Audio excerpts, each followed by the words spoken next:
Well, unang-una po, gusto ko munang linawin, no?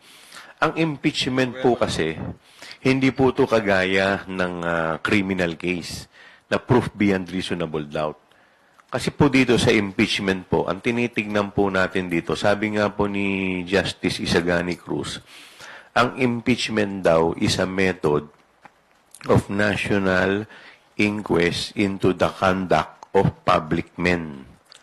So, ang ibig sabihin dito, ang tinitignan dito yung conduct ng mga nakaupo po na opisyal, lalong-lalo na yung mga impeachable officers, kung titignan po natin, dahil sila po, matataas po yung posisyon nila at yung conduct na hingi-hingi po ay dapat mataas din. Kaya nga po pinili lamang kung ano po yan.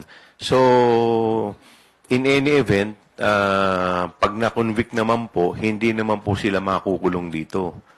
Although, syempre, hindi naman po ibig sabihin nun, hindi na sila po pwedeng kasuhan.